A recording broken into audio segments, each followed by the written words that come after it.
Oke, ya tadi sudah saya kasih tahu cara bikin buku. Sekarang bagaimana cara daftar ISBN ya. Kalau buku ini kan tidak ada ISBN-nya, lihat belakang. Di belakang ini tidak ada nomor ISBN-nya ya. Tuh. Yang ini juga tidak ada. Tuh, lihat ya.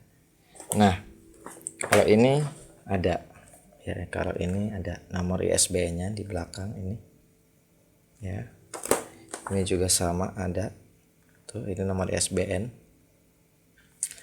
Nah, sebelumnya saya kasih tahu dulu apa sih ISBN. Nah, ini dari laman isbn.perpusnas.go.id ya, ini isbn.perpusnas.go.id. ISBN itu singkatan dari International Standard Book Number ya. Jadi disingkat ISBN adalah kode pengidentifikasian buku yang bersifat unik. Informasi tentang judul, penerbit, dan kelompok penerbit tercakup dalam ISBN. Nah, kayak gitu ya. ISBN terdiri dari deretan angka 13 digit sebagai pemberi identifikasi terhadap satu judul buku yang diterbitkan oleh penerbit. Oleh karena itu, satu nomor ISBN untuk satu buku akan berbeda dengan nomor ISBN untuk buku yang lain.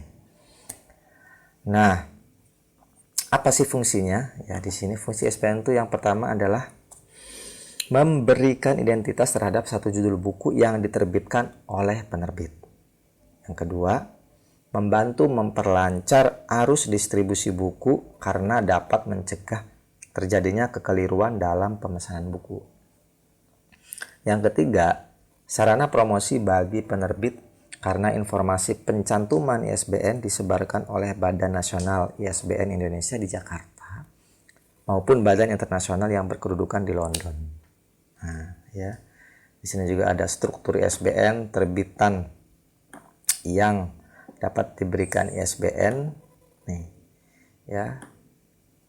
Majalah, buletin ya, kemudian itu yang tidak dapat diberikan ISBN. Kalau yang terbitan yang dapat diberikan ISBN adalah buku tercetak ya, dan pamflet, terbitan braille, buku peta, dan lain-lain ya. Di sini ada di laman isbn.perpusnas.go.id ya. Di situ klik informasi ISBN. Kurang lebihnya seperti itu. Nah, di sini ada persyaratan permohonan ISBN. Ya, ada persyaratan permohonan ISBN untuk anggota baru dan anggota lama. Nah, jadi aturannya ISBN ini sudah tidak perlu lagi kita ke sana, atau dulu juga pengirim email dan masih manual untuk minta barcode-nya ya. Jadi harus maksudnya manual dalam arti kita yang meminta langsung gitu ya, kalau mereka tidak kirim. Kalau sekarang itu otomatis ya, otomatis kita daftar lewat mesin, jadi dia langsung memberikan barcode-nya ya. Nah, itu nanti saya kasih tahu. Nah, ini untuk anggota baru. Untuk anggota baru itu persyaratannya adalah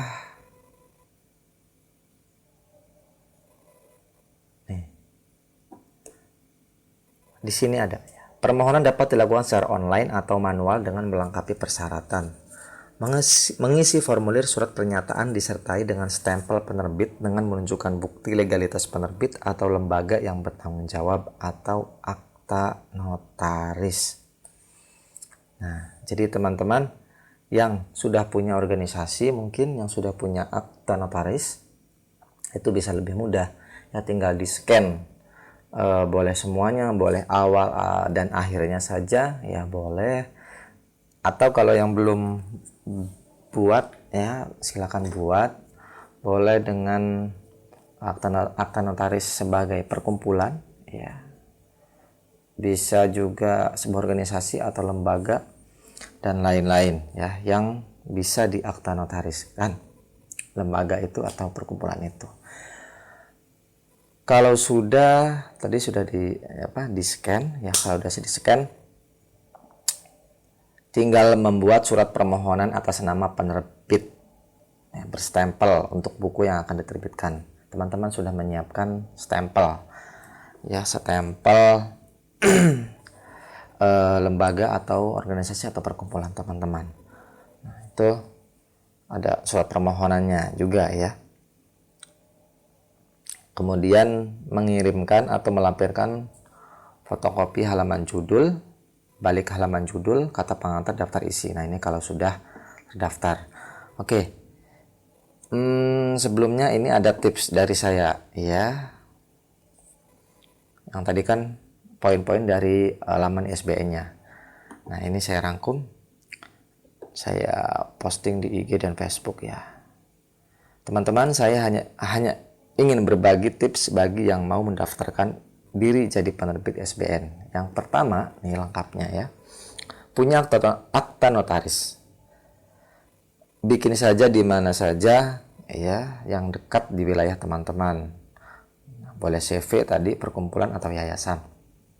Yang kedua, nih sebelum ke akta notaris, teman-teman yang mau bikin perkumpulan atau organisasi atau lembaga harus punya ADART ya, anggaran dasar dan anggaran rumah tangga yang sudah ditandatangani oleh ketua dan berstempel ya tadi. Juga kalau perkumpulan atau organisasi juga sudah bikin logo ya. Nah, ini jadi bikin ADART dulu karena itu akan diminta oleh notaris ya. Contoh bikin ADART ya bisa dilihat di Google lah, banyak, tinggal diedit. Atau kalau mau lihat punya saya, boleh nanti saya kirim ke email atau WA.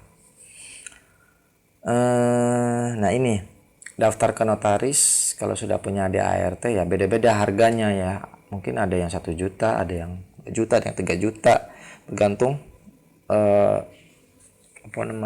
tempat yang bersangkutan.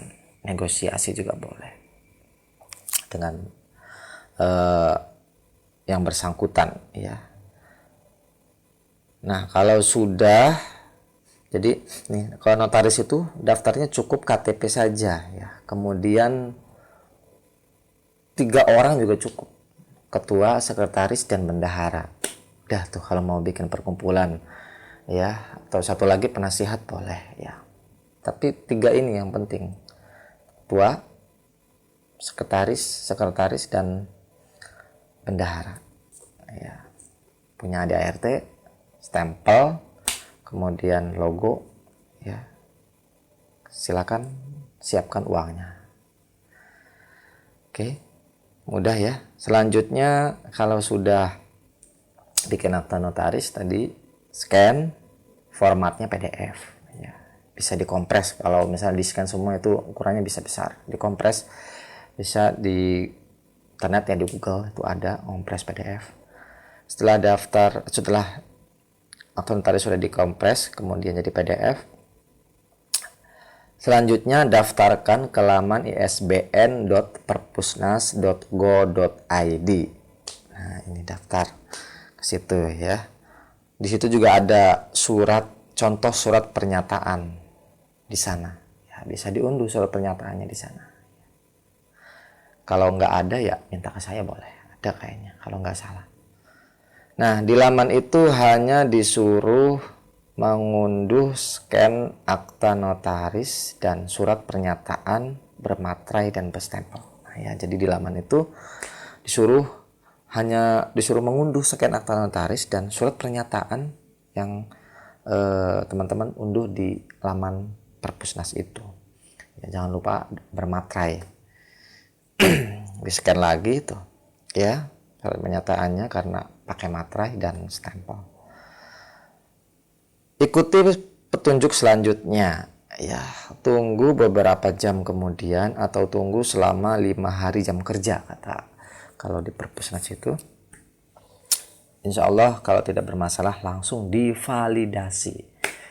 Saya juga nggak sampai berhari-hari, cuma nunggu berapa jam gitu setelah saya posting setelah saya unggah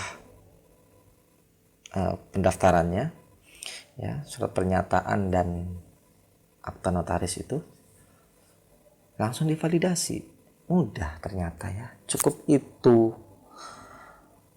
Jadi kalau teman-teman mau bikin dan bingung, aduh komunitas apa gitu, ya bikin aja sih komunitas cabe-cabean gitu atau terong-terongan. Ya kemudian di situ punya dua teman yang mau menandatangani akta notaris dan bendahara, ya itu sudah cukup ya untuk mendaftar jadi sebuah penerbit ber-ISBN. Nah, untuk bikin bukunya tadi sudah saya kasih tahu ya. Kalau mau cetak ya banyaklah percetakan, bisa dicetak sendiri tuh. Nah, di sini ada teman yang bilang harus bikin siup, situ dan segala macam itulah, surat izin usaha dan segala macam itu. Nah, itu kalau memang teman-teman punya tempat usaha gitu kan. Ya punya tempat usaha. Nah, itu harus izin. Memang harus bikin siup dan situ gitu kan. Tapi kalau independen ya kita bikin penerbitan sendiri, kemudian cetaknya ya kita punya